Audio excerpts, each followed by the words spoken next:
서울 강남의 특급 호텔 그랜드 머큐어는 새벽부터 분주했습니다. 로비의 크리스탈 샹들리에가 은은하게 빛나는 새벽 4시, 김정희는 늘 그렇듯 청소도구를 꺼내고 있었습니다. 68세의 나이가 무색하게 그녀의 몸놀림은 정확했고 청소도구를 다루는 손길은 노련했습니다. 이야기를 계속하기 전에 구독과 좋아요 꾹 눌러주시고 매일 배달되는 사연 들어보세요. 알림 설정까지 해두시면 이야기가 올라오자마자 들으실 수 있답니다. 여러분들의 응원은 사연 제작에 정말 큰 힘이 됩니다. 정희 할머니, 오늘도 일찍 오셨네요. 안내 데스크의 젊은 직원이 건성으로 인사를 건넸습니다. 정희는 잔잔한 미소로 답했습니다. 5년째 이어온 새벽 청소 일과의 시작이었습니다. 그녀는 매일 이 시간이면 호텔의 구석구석을 돌며 먼지를 닦고 얼룩을 지우고 카펫을 정리했습니다. 20층 VIP 스위트룸 구역으로 올라가는 엘리베이터 안에서 정희는 자신의 모습을 비춰보았습니다. 낡은 회색 유니폼, 반듯하게 정돈된 흰 머리, 그리고 왼쪽 가슴에 달린 STAFF 배지까지. 누가 봐도 평범한 노년의 청소부였습니다. 카트에 실은 청소도구들은 이미 그녀의 일부가 된 듯 했습니다. 엘리베이터가 20층에 멈췄습니다. 문이 열리자 호텔의 최고급 층다운 고요함이 그녀를 맞이했습니다. 복도는 두꺼운 레드카펫으로 깔려 있었고 벽에는 유명 작가들의 그림이 걸려 있었습니다. 정희는 묵묵히 일을 시작했습니다. 창틀의 먼지를 털고 화분의 마른 잎을 정리하고 거울을 닦아냈습니다. 할머니, 2001호는 오늘 들어가지 마세요. 오늘 오후에 귀빈이 오시거든요. 지배인 최 부장이 지나가며 말했습니다. 그의 목소리에는 어딘가 무시하는 듯한 뉘앙스가 묻어 있었습니다. 정희는 고개를 끄덕였습니다. VIP 객실은 늘 이랬습니다. 청소부의 출입을 꺼렸고 그들은 그저 보이지 않는 존재여야 했습니다. 직원 휴게실에서는 이따금 수군거림이 들렸습니다. 젊은 직원들은 정희를 불쌍한 할머니로 여겼고 덜어는 왜 이 나이에 이런 고된 일을 하는지 의아해했습니다. 하지만 정희는 그런 시선이 전혀 불편하지 않았습니다. 오히려 미세하게 입꼭지가 올라갔습니다. 청소를 하다 보면 이런저런 이야기들이 들려왔습니다. 정치인들의 은밀한 대화, 기업인들의 비밀스러운 만남, 연예인들의 스캔들까지. 정희는 묵묵히 청소를 이어갔지만 그녀의 귀는 늘 열려 있었고 눈은 날카로웠습니다. 창밖으로는 서울의 새벽이 밝아오고 있었습니다.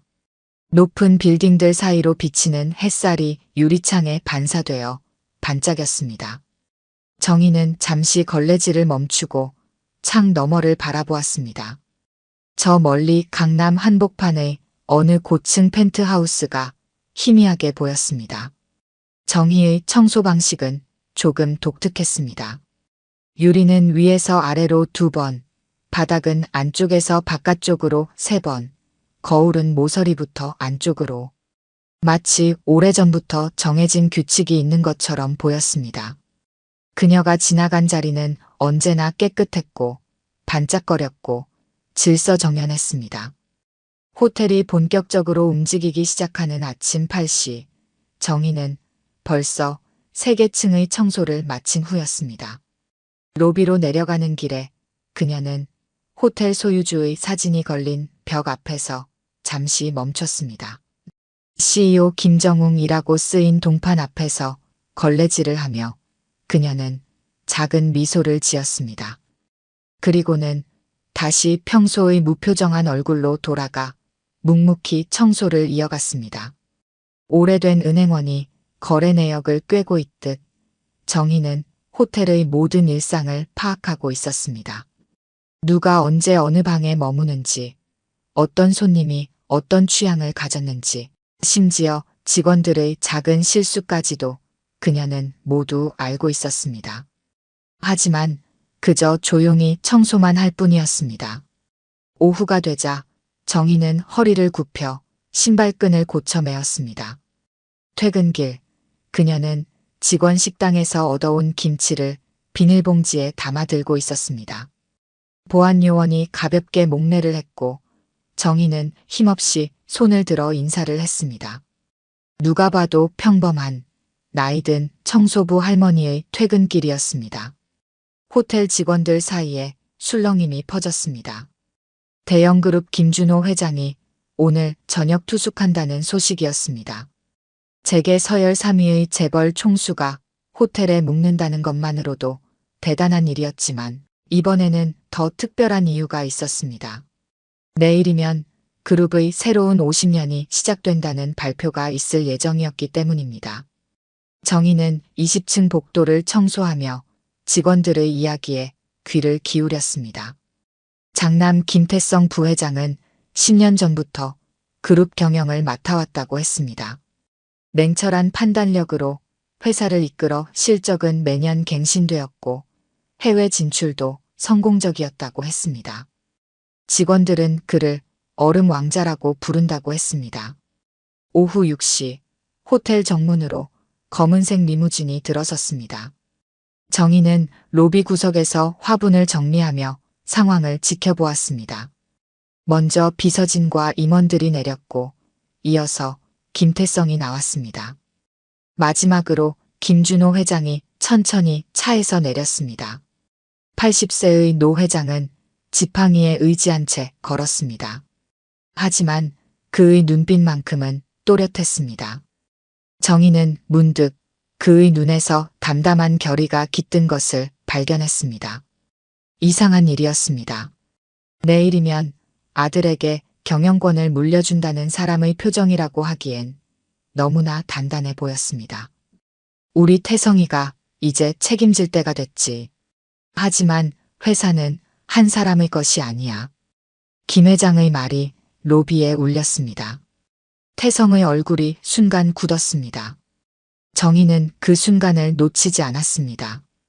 은행에서 일하던 시절 돈 앞에서 일그러지는 사람들의 표정을 수없이 보아왔습니다. 그날 밤늦게까지 호텔은 분주했습니다. 태성의 측근들로 보이는 임원들이 끊임없이 드나들었고 서류 가방을 든 사람들도 있었습니다. 정희는 늦은 청소를 핑계로 주변을 맴돌았습니다. 내일 발표에서 회장님이 그룹 지분 30%를 사회재단에 기부한다고 하면 어떡합니까? 우리가 쥐고 있어야 할 지분이. 임원들의 대화가 들려왔습니다. 태성은 창밖만 바라보고 있었습니다. 그의 눈빛이 점점 차가워졌습니다. 다음 날 아침 정희는 평소보다 일찍 출근했습니다. 로비를 지나는데 구급차 소리가 들렸습니다. 알고 보니 김 회장의 비서가 갑자기 심한 복통을 호소해 병원으로 실려갔다고 했습니다. 10년 넘게 회장의 식사를 책임지던 사람이었습니다. 아버님의 저녁 식사만 끝나면 됩니다. 오늘 발표는 제가 준비한 대로만 해주십시오. 태성의 목소리가 복도 끝에서 들려왔습니다. 정희는 무심히 걸레질을 하는 척하며 귀를 기울였습니다. 발표문을 바꿨다는 이야기, 아버지를 설득하지 못했다는 이야기가 오갔습니다. 오후가 되자 기자들이 모여들기 시작했습니다. 대형 그룹의 새로운 시대를 알리는 행사가 시작되려는 찰나 정희는 마지막으로 한 가지를 더 목격했습니다. 태성의 비서가 주방으로 향하는 길이었습니다. 그의 손에는 작은 약병이 들려 있었습니다. 오후가 되자 기자들이 모여들기 시작했습니다. 대형 그룹의 새로운 시대를 알리는 행사가 시작되려는 찰나 정희는 마지막으로 한 가지를 더 목격했습니다. 태성의 비서가 주방으로 향하는 길이었습니다. 그의 손에는 작은 약병이 들려 있었습니다. 정희는 주방 쪽으로 천천히 걸음을 옮겼습니다. 주방에서는 저녁 만찬 준비가 한창이었습니다. 요리사들은 모두 태성이 특별히 지정한 인물들이었습니다. 평소 호텔 주방을 책임지던 사람들은 보이지 않았습니다. 회장님 건강이 좋지 않으시니 음식은 최대한 담백하게 준비해 주세요. 태성의 목소리가 들려왔습니다. 겉으로는 아버지를 걱정하는 말이었지만 어딘가 간교한 뉘앙스가 묻어 있었습니다. 정희는 걸레질을 하며 주방 구석구석을 살폈습니다. 찬장 사이로 언뜻 보이는 서류 뭉치가 눈에 띄었습니다. 대형그룹 사회공헌재단 설립계획안이라는 글자가 보였습니다. 복도에서는 임원들의 대화가 들려왔습니다. 김 회장이 최근 미국의 한 부자처럼 재산의 대부분을 사회에 환원하고 싶다는 뜻을 밝혔다고 했습니다. 가족들의 극심한 반대에도 불구하고 이미 법무법인과 서류 작업을 마쳤다는 이야기였습니다. 아버님이 노년에 미쳤어. 우리 그룹이 자선단체인 줄 아나. 태성의 분노 섞인 목소리가 들려왔습니다. 정희는 문득 신문에서 본 기사가 떠올랐습니다. 대형 그룹이 최근 동남아에서 큰 사고를 일으켰고 수백 명의 노동자가 희생된 사건이었습니다. 아마도 그때부터 김 회장의 마음이 바뀌기 시작한 것 같았습니다. 저녁이 다가올수록 호텔은 더욱 긴장된 분위기에 휩싸였습니다. 정희는 태성의 비서가 주고받은 문자를 우연히 보았습니다. 오늘 밤이 마지막 기회입니다. 그리고 주방에서 나오는 그의 손에는 아까 보았던 약병이 들려있지 않았습니다. 저녁 8시 호텔 최고급 레스토랑은 귀빈들로 가득 찼습니다. 기자들은 입구 밖에서 발표를 기다리고 있었고 재계 인사들이 삼삼오오 모여 이야기를 나누고 있었습니다. 정희는 레스토랑 입구 화분에 물을 주는 척하며 상황을 지켜보았습니다. 김 회장이 태성의 부축을 받으며 입장했습니다. 노 회장의 걸음걸이가 평소보다 더 불안정해 보였습니다. 하지만 그의 눈빛만큼은 흔들림이 없었습니다. 자리에 앉은 김 회장은 수건으로 땀을 닦았습니다. 회장님, 물 가져왔습니다. 직원이 물을 따랐고 김 회장은 목을 축였습니다. 태성이 옆에서 특별히 준비했다는 와인 한 병을 들고 서 있었지만 김 회장은 고개를 저었습니다. 난 물로 충분하다. 오늘은 정신이 맑아야 하니까. 태성의 인매가 굳어졌습니다. 정희는 그의 손이 미세하게 떨리는 것을 발견했습니다. 주방에서는 직원들이 요리를 나르기 시작했습니다. 정희는 조용히 주방으로 향했습니다. 쓰레기를 버린다는 핑계였습니다. 요리사들은 김 회장의 메인 디시를 준비하고 있었습니다. 그때 태성의 비서가 주방으로 들어왔습니다. 이 소스를 회장님 요리에만 특별히 넣어주세요. 건강식으로 준비한 것입니다. 정희는 그 순간 망설임 없이 걸레를 들고 주방 구석으로 향했습니다. 일부러 걸레를 떨어뜨렸고 몸을 굽혀주우면서 소스가 있는 조리대를 건드렸습니다. 소스 그릇이 바닥으로 떨어져 산산조각이 났습니다. 죄송합니다. 제가 실수를. 임시 수행 비서가 창백한 얼굴로 주방을 뛰쳐나갔습니다. 그때 밖에서 김 회장의 목소리가 들렸습니다. 이제 발표를 시작하겠습니다. 태성의 얼굴이 하얗게 질렸습니다. 그는 다시 와인병을 들었습니다. 아버지가 발표문을 꺼내드는 순간 태성이 앞으로 나섰습니다. 아버님, 시작하시기 전에 제가 준비한 와인으로 건배 한 잔 하시죠. 정희는 태성의 목소리에서 절박함을 느꼈습니다. 그녀는 재빨리 김 회장의 테이블 뒤로 돌아갔습니다. 태성이 와인을 따르려는 순간 정희는 카트를 밀다가 넘어지는 척을 했습니다. 카트가 테이블을 강하게 쳤고 테이블 위에 모든 잔이 넘어졌습니다. 이런, 죄송합니다. 제가 너무 다리가. 정희는 허리를 부여잡고 고통스러워하는 척했습니다. 경호원들이 달려왔고 태성은 자리에 굳어버렸습니다. 하필 그 순간 김 회장이 정희를 유심히 바라보았습니다. 정희는 순간 숨이 멎는 것 같았습니다. 어디 많이 다치셨습니까? 김 회장이 정희에게 다가왔습니다. 그의 눈빛이 이상했습니다. 마치 오래전 알던 사람을 보는 듯한 시선이었습니다. 정희는 고개를 더 숙였습니다. 태성이 서둘러 정희를 일으켜 세웠습니다. 그의 소나귀에 힘이 들어가 있었습니다. 이런 할머니가 무슨 짓을. 태성의 말투는 공손함을 잃어가고 있었습니다. 레스토랑 실장이 달려왔습니다. 이 할망구, 당장 끌어내요. VIP 손님들 계신데 이게 무슨 소란이에요? 경호원들이 정희의 양팔을 잡아챘습니다. 주변의 귀빈들이 이 소란을 보며 수군거리기 시작했습니다. 김 회장은 자리에서 일어나 이 상황을 지켜보고 있었습니다. 잠깐만요. 정희의 목소리가 달라졌습니다. 그녀는 천천히 허리를 폈습니다. 경호원들의 손을 뿌리치지도 저항하지도 않았지만 그녀의 눈빛은 더 이상 평범한 청소부의 것이 아니었습니다. 태성 부회장님, 그 와인병을 내려놓으시죠.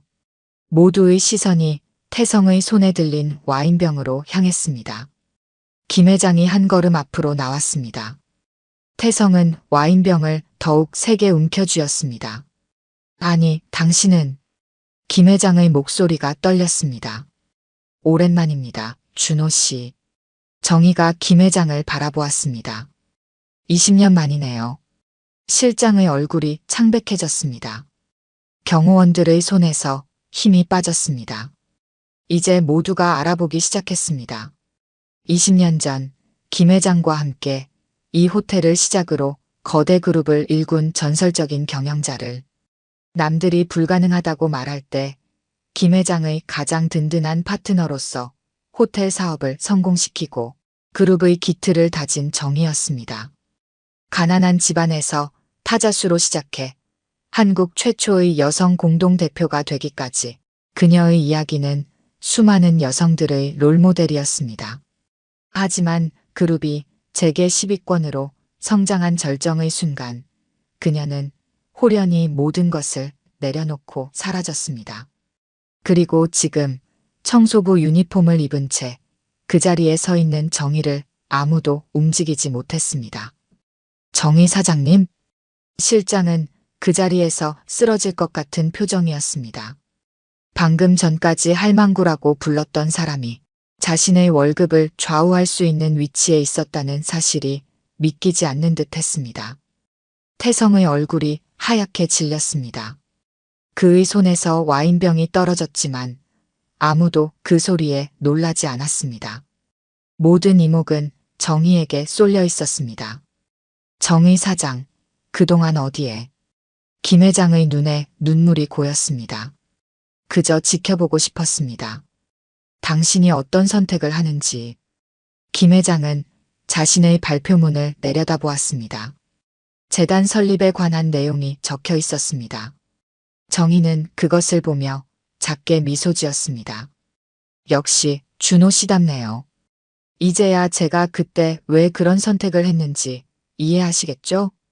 다음 날 아침 호텔은 또 다른 소용돌이에 휩싸였습니다. 청소부 할머니의 정체는 전설적인 여성 CEO라는 기사가 대대적으로 보도되었습니다.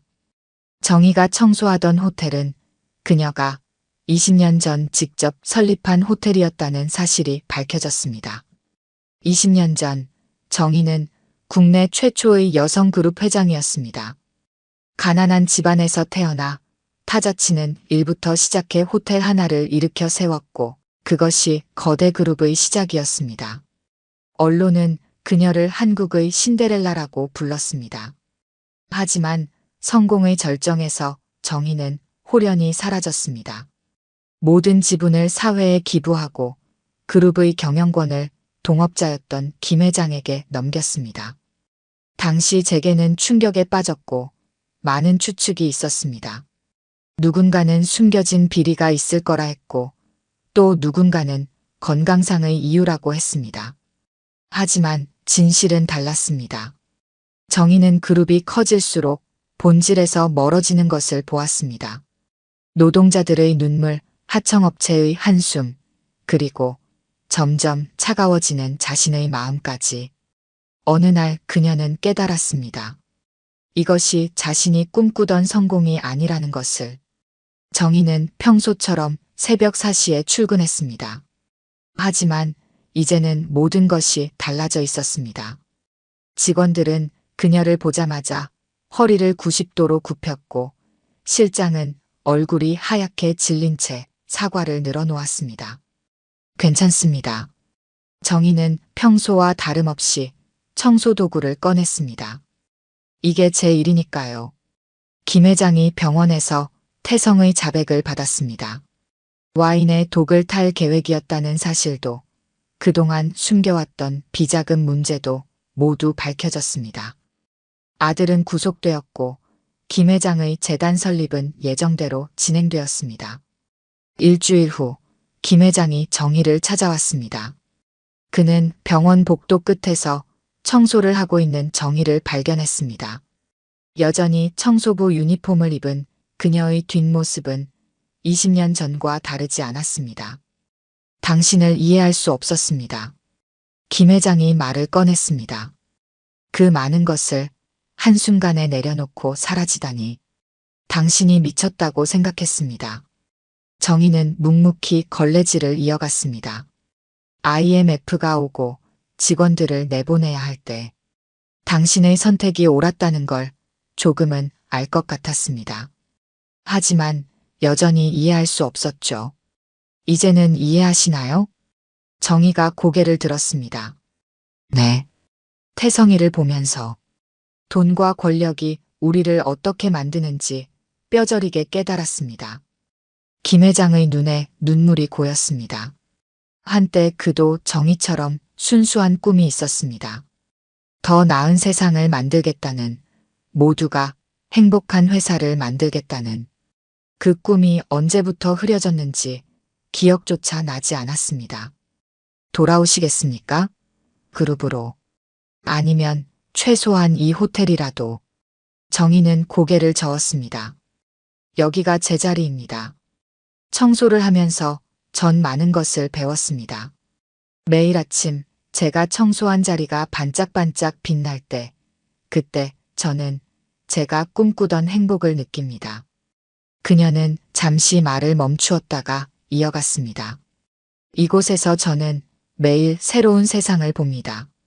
출근하는 직원들의 표정에서 그들의 삶을 읽고 손님들의 발걸음에서 그들의 사연을 봅니다.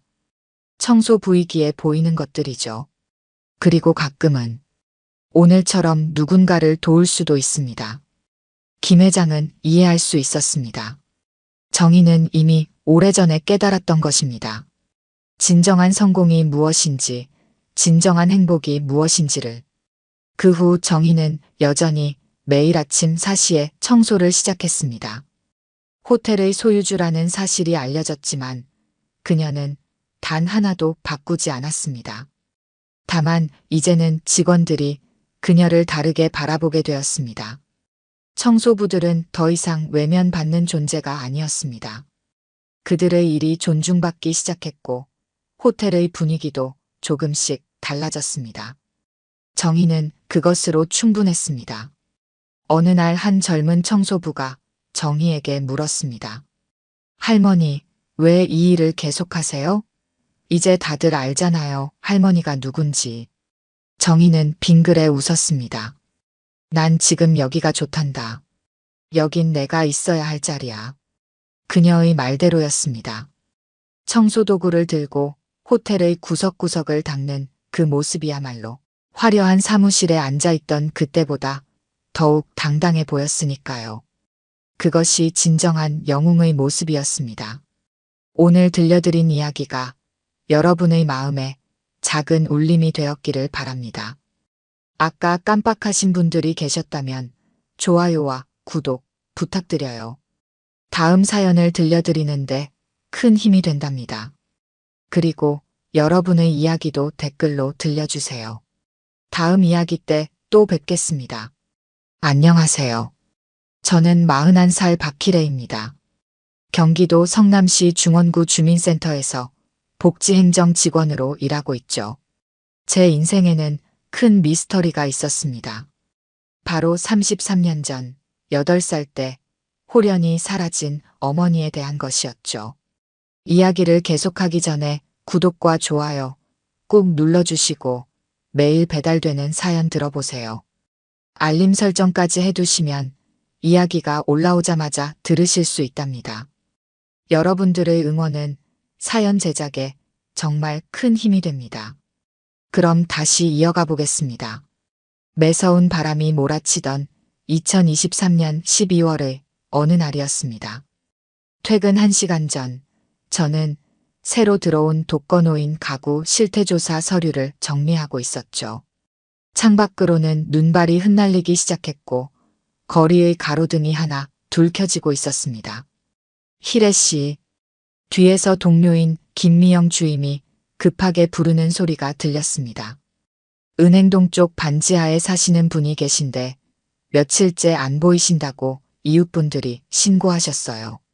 119에서 연락이 왔는데 혹시 우리 동네 분인지 확인해 달라고 하네요. 저는 잠시 망설였습니다.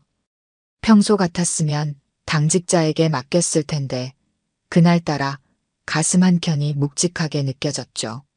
마치 누군가가 등을 떠미는 것 같았달까요? 네, 제가 가보겠습니다. 필요한 서류를 챙기고 현장으로 향했습니다. 퇴근 시간이 가까워 도로는 혼잡했지만 다행히 은행동은 멀지 않았죠. 골목에 들어서자 낡은 다세대 주택이 보였습니다. 반지하 창문으로는 희미한 불빛이 새어나왔습니다. 이웃집 할머니가 나와 계시더군요. 아이고, 주민센터에서 오셨어요? 저기 사시는 할머니가 며칠 전부터 안 보이셔서 평소엔 아침마다 꼭 나와서 청소도 하시고 그러셨는데 혹시 그분 성함은 알고 계신가요? 그게 말씀을 잘 안 하셔서 모르겠어요. 그냥 할머니라고만 불렀죠. 여기 온 지는 몇 달 됐을까? 반지하 문 앞에 서서 노크를 했습니다.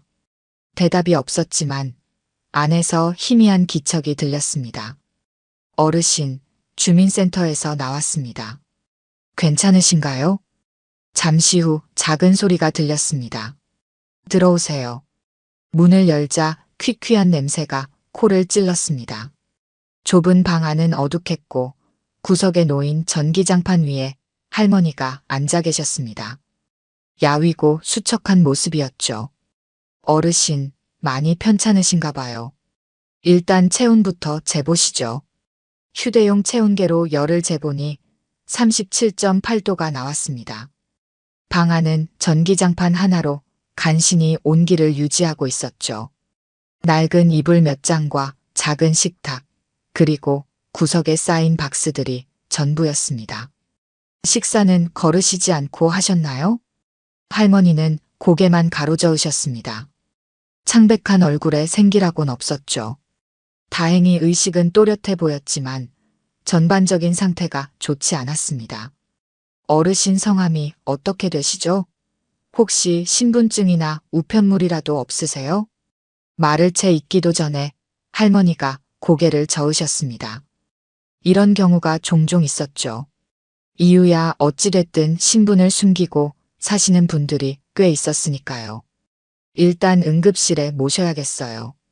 제가 119에 연락해 드릴게요. 전화를 걸려는데 할머니가 손사래를 치셨습니다. 괜찮아요. 그냥 좀 쉬면. 말씀하시다가 기침이 나셨고 급하게 물을 마시려다 컵을 떨어뜨리셨습니다. 저는 반사적으로 컵을 잡으려 손을 뻗었죠. 그때였습니다. 할머니의 오른손이 제 시선에 들어왔습니다. 검지손가락에 있는 깊은 흉터. 순간 머리가 하얘졌습니다. 1990년 여름날의 기억이 떠올랐기 때문입니다. 재봉틀 바늘에 찔린 어머니의 검지. 피가 나는데도 바로 병원에 못 가고 마감 물량을 끝내고서야 응급실에 가셨던 그날이 생생했습니다. 떨리는 마음을 진정시키려 심호흡을 했습니다. 우연의 일치일 수도 있었죠. 하지만 이번에는 할머니의 얼굴을 자세히 보게 됐습니다. 주름살 사이로 보이는 눈매, 그리고 왼쪽 눈가의 작은 점까지. 저기 혹시 말이 목까지 차올랐지만 나오지 않았습니다. 할머니도 저를 빤히 쳐다보셨죠. 방 안의 공기가 얼어붙은 것 같았습니다. 119 사이렌 소리가 들렸습니다. 아까 이웃분이 불러주신 모양입니다. 저는 잠시 자리를 피해 구급대원들을 맞이했습니다. 혈압이 많이 낮으시네요. 일단 성남중앙병원으로 모시죠. 들것의 할머니를 모시는 동안 저는 계속 그 손의 흉터가 눈에 아른거렸습니다. 머릿속이 복잡했죠. 33년이란 세월이 흘렀는데 이렇게, 그것도 이런 상황에서 그런 이미지가 저를 혼란스럽게 하다니. 짜증이 왈칵 솟아오르기도 했습니다. 하지만 개인적 감정을 드러낼 수는 없었지요. 제가 동행하겠습니다. 구급차에 올라타면서 휴대폰으로 사무실에 연락했습니다. 김미영 주임이 받았네요. 미영 씨, 나 이건 직접 담당할게. 내일 아침에 얘기해 줄 테니 일단 과장님께 보고 좀 해줘. 병원으로 향하는 길, 창밖으로 흩날리는 눈을 보며 생각했습니다. 아직 확신할 순 없었지만 가슴 한켠이 계속 시큰거렸습니다. 33년 전 그날, 어머니도 이런 겨울 날씨였다고 알고 있었거든요. 구급차가 병원에 도착하고 할머니는 곧장 응급실로 이송됐습니다. 진찰이 진행되는 동안 저는 병원 복도 의자에 앉아 33년 전 그날의 기억 속으로 빠져들었습니다. 1990년 12월 서울 청계천 근처 작은 봉제 공장. 어머니는 그곳에서 일하시다가 작은 공장을 인수하셨습니다. 처음엔 기술자, 셋의 미싱 5대로 시작했죠. 저는 매일 학교가 끝나면 공장으로 갔습니다. 숙제를 하다가 배가 고프면 옆 분식집에서 떡볶이를 사 먹었죠. 어머니는 항상 바빴습니다. 대형 의류회사의 하청을 받아 옷을 만드셨는데 밤늦게까지 불이 꺼지지 않았죠. 가끔 제가 졸려서 엄마 무릎을 베고 누우면 재봉틀 돌아가는 소리가 자장가처럼 들렸습니다. 하지만 그해 겨울 갑자기 모든 것이 무너졌습니다. 어머니가 운영하시던 봉제 공장에는 대형 의류회사의 주문이 끊임없이 들어왔고 야근도 많았지만 그래도 직원들과 함께 웃으며 일하시던 때였죠. 하지만 갑자기 거래하던 큰 회사가 부도를 냈다는 소식이 들려왔습니다. 몇 달 치 납품 대금을 받지 못하게 된 거였죠. 그동안 은행 대출로 버텨왔던 공장 운영이 한순간에 위태로워졌습니다. 어머니는 밤마다 복잡한 서류들을 들여다보셨습니다. 통장 잔고는 바닥이 났고 은행은 더 이상의 대출을 거부했죠. 결국 어머니는 사채를 쓰실 수밖에 없었습니다. 당장 직원들 월급도 줘야 했고 원단값도 갚아야 했으니까요. 희래야, 이제 우리 고향 내려가서 살까? 평소 늘 씩씩하고 당당하던 어머니의 목소리가 처음으로 떨리는 걸 느꼈습니다. 그때는 어린 나이라 상황이 얼마나 심각한지 몰랐죠. 저는 그저 친구들과 헤어지기 싫다고 학교도 옮기기 싫다고 떼를 썼습니다. 어머니는 아무 말씀도 못하시고 그저 제 머리를 쓰다듬어 주셨죠. 그러다 며칠 후 무서운 아저씨들이 찾아왔습니다. 처음에는 한 명이었다가 점점 더 많은 사람들이 찾아왔죠. 어머니는 매번 저를 안쪽 방으로 밀어 넣으셨지만 밖에서 들리는 고성은 너무나 또렷했습니다. 사채 이자가 눈덩이처럼 불어났다는 이야기, 담보로 잡을 게 없으면 다른 방법을 쓰겠다는 협박, 독촉장을 던져대는 소리들. 밤이면 어머니는 혼자 앉아 우셨습니다. 제가 잠든 줄 알고 혼잣말처럼 중얼거리셨죠. 희래만 없었어도 도망이라도 갈 텐데. 그때는 그 말씀이 무슨 뜻인지 몰랐습니다. 그리고 12월 24일 아침, 어머니는 평소보다 일찍 저를 깨워 학교에 데려다 주셨습니다. 그날따라 머리도 예쁘게 묶어주시고 새로 산 빵도 가방에 넣어주셨죠. 희래야, 오늘은 선생님 말씀 잘 듣고 수업 끝나면 바로 집에 가 있어. 엄마가 금방 다녀올게. 그날따라 어머니는 저를 꼭 껴안아 주셨습니다. 평소보다 오래, 정말 오래 안아주셨죠. 등교하는 제 뒷모습을 어머니가 계속 지켜보고 계시다는 걸 느꼈습니다. 마치 제 모습을 사진처럼 마음에 담아두려는 것처럼. 학교가 끝나고 집에 돌아왔지만 어머니는 안 계셨습니다. 그날 밤, 그 다음 날도 어머니는 돌아오지 않으셨습니다. 공장도 문이 굳게 닫혀 있었죠. 경찰이 수색에 나섰지만 어머니의 행방은 찾을 수 없었습니다. 나중에 공장 직원분들에게 들은 이야기로는 그날 어머니는 아침 일찍 공장에 나와 서류를 정리하시고 통장에 남은 돈으로 직원들 밀린 월급을 모두 지급하신 후 사라지셨다고 합니다.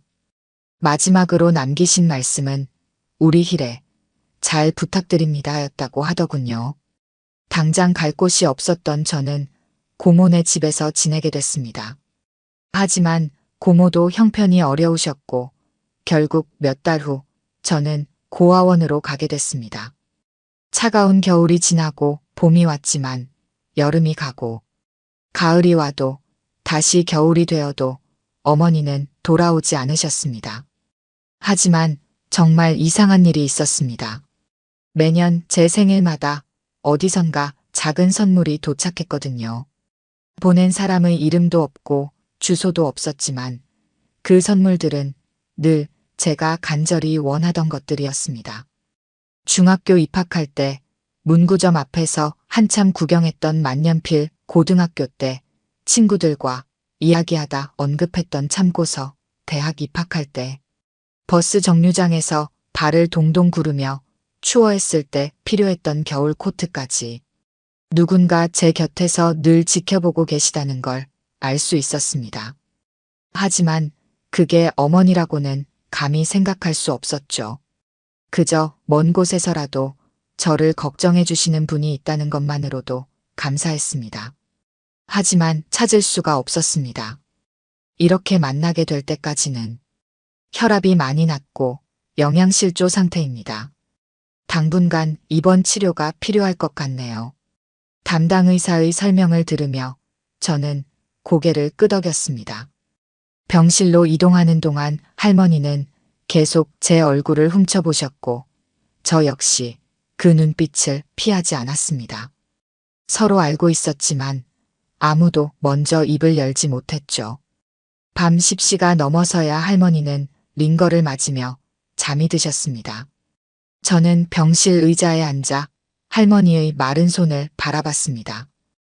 험하게 터진 굳은 살, 꺾여버린 손톱, 그리고 그 검지손가락의 흉터까지. 그 손으로 밤새 재봉틀을 돌리고 원단을 자르고 저를 안아주셨던 기억이 밀려왔습니다. 새벽녘 할머니, 아니, 어머니가 깨어나셨습니다. 병실은 고요했고 창밖으로는 아직 동이 트지 않은 하늘이 보였습니다. 물 좀 마실까? 제가 물컵을 건네자 할머니는 떨리는 손으로 받으셨습니다. 그러다 문득 왼손으로 제 손등을 쓰다듬으셨죠. 따뜻하구나. 그 한마디에 눈물이 핑 돌았습니다. 어머니의 손은 차가웠습니다. 우리 희래, 잘 커서 이렇게 훌륭한 사람이 됐구나. 더는 숨길 수 없었습니다. 저도 어머니도. 그동안 어디 계셨어요? 목이 메어 나오는 질문에 어머니는 한참을 침묵하셨습니다. 인천, 대구, 마산, 부산까지 여기저기 다녔지. 봉제 공장이 있는 곳이면 어디든. 처음엔 기술자로 일하다가 나중엔 시다바리로. 나이가 들수록 일거리는 줄어들었고 어머니의 이야기가 이어졌습니다. 처음 도망칠 때는 사채업자들의 협박이 무서워서였다고 합니다. 빚은 눈덩이처럼 불어났고 직원들 월급까지 체불된 상황. 그들이 저를 해코지할까 겁이 났다고 하셨죠. 2001년 내가 주민센터에 취직했다는 걸 알았어. 신문에서 봤지. 성남시 신규 공무원 발령 기사를. 그때 한참을 울었단다. 어머니는 쓰게 웃으셨습니다. 몇 번이나 찾아가 볼까 했는데 용기가 안 났어. 이런 엄마를 만나면 내가 더 상처받을까 봐. 그래서 그냥 멀리서 보기만 했지. 내가 일하는 주민센터 앞을 서성이다가 퇴근하는 너를 몰래 따라가 보기도 하고 가슴이 미어졌습니다. 그 시간 동안 어머니는 늘 제 곁에 계셨던 겁니다. 작년 내 결혼식 때도 갔었어. 하객들 속에 섞여서 웨딩드레스 입은 내 모습이 너무 예뻤어. 나도 모르게 자꾸 눈물이 나더라. 그제야 기억났습니다. 결혼식장 구석에서 본 낯선 할머니. 하객 명단에 없어서 의아했던 기억이. 그런데 어머니, 제가 이 동네로 발령받은 거 어떻게 아셨어요? 어머니는 잠시 망설이시다 말씀하셨습니다. 사실 내가 이 동네 주민센터로 발령받은 후로 계속 이 근처에 있었어. 가끔 내가 현장 조사 나온다는 소리도 들었고, 그래서 며칠 전에 일부러 이 반지하방을 얻었지. 이제는 한 번이라도 내 얼굴을 똑바로 보고 싶어서. 눈물이 주르륵 흘렀습니다. 어머니도 손등으로 눈물을 훔치셨죠. 미안하다, 우리 딸. 이렇게 초라한 모습으로 나타나서. 엄마가 너무 못났지. 저는 어머니의 마른 손을 꼭 붙잡았습니다. 이제 다 지난 일이에요. 제가 모실게요. 우리 집으로 가요. 어머니는 고개를 저으셨습니다. 안 된다. 이제 와서 내 인생의 짐이 되고 싶지 않아. 어머니, 33년 동안 저를 한 번도 잊지 않으셨잖아요. 매년 제 생일마다 보내주신 선물들 다 알고 있어요. 이제는 제가 효도할 차례예요. 병원 복도에 앉아 밤을 새웠습니다. 어머니는 새벽녘에야 잠이 드셨고 저는 앞으로 해야 할 일들을 정리했습니다. 주민등록, 재등록부터 기초생활수급 신청까지 모든 게 쉽지 않아 보였습니다. 하지만 이것이 우리의 시작이라고 생각하니 힘이 났습니다. 그러나 현실은 생각보다 더 냉혹했습니다. 과장님은 이 일이 문제가 될 수 있다고 지적하셨습니다. 33년 전 실종 당시의 기록에는 사체 문제로 도주한 것으로 나와 있었고 신분이 불분명한 상태에서 공무원이 개입하면 곤란하다는 것이었습니다. 어머니는 이런 상황을 예감이라도 하셨는지 병원에서 며칠 만에 사라지셨습니다. 간호사 말로는 새벽에 몰래 퇴원하셨다고 했습니다. 침대 옆 테이블에는 쪽지 한 장이 놓여 있었습니다. 희래야, 미안하다. 엄마는 이제 너한테 더 이상 짐이 되고 싶지 않구나. 그날부터 저는 미친 듯이 은행동 일대를 뒤졌습니다.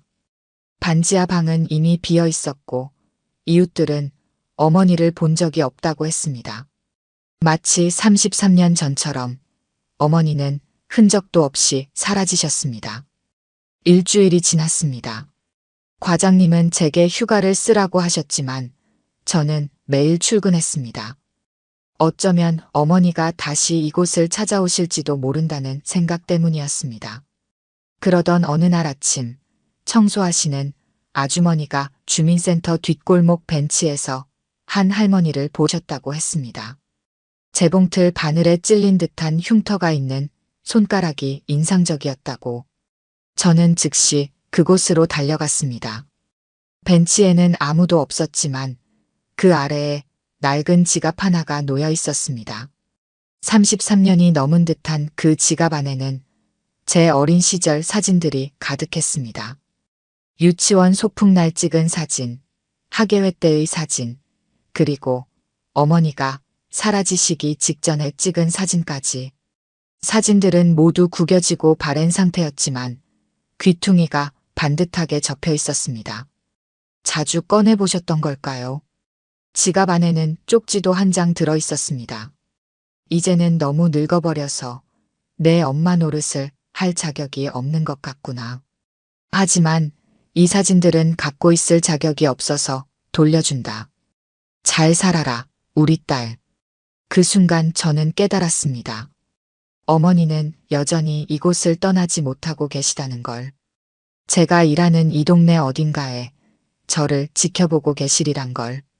결국 과장님께 사정을 말씀드렸습니다. 어머니의 과거 도주는 범죄가 아닌 딸을 지키기 위한 선택이었다고. 33년의 세월은 그 어떤 죄값보다 더 큰 대가였다고. 과장님은 한참을 고민하시더니 끝내 고개를 끄덕이셨습니다. 그리고 2주 뒤 어머니를 다시 만났습니다. 이번에는 제가 먼저 어머니를 발견했습니다. 주민센터 건너편 작은 공원에서 매일 아침 청소를 하고 계신 어머니를. 매일 아침 출근길에 저를 보기 위해 그곳에 계셨던 겁니다. 이번에는 어머니가 도망가지 못하게 꼭 붙잡았습니다. 더는 혼자가 아니라고, 이제는 제가 어머니를 지키겠다고 말씀드렸습니다. 어머니는 한참을 우시다가 끝내 고개를 끄덕이셨습니다. 그렇게 우리의 새로운 삶이 시작됐습니다. 어머니는 이제 제 집 2층에서 지내십니다. 아침마다 작은 화분에 물을 주시고 가끔은 옛날처럼 재봉틀을 돌리시기도 합니다. 바늘에 찔린 흉터가 있는 그 손으로 이번에는 손주의 옷을 기워주시겠다고 하십니다. 창밖으로 봄이 오고 있습니다. 33년의 겨울이 지나고 이제야 우리의 봄이 시작된 것 같습니다.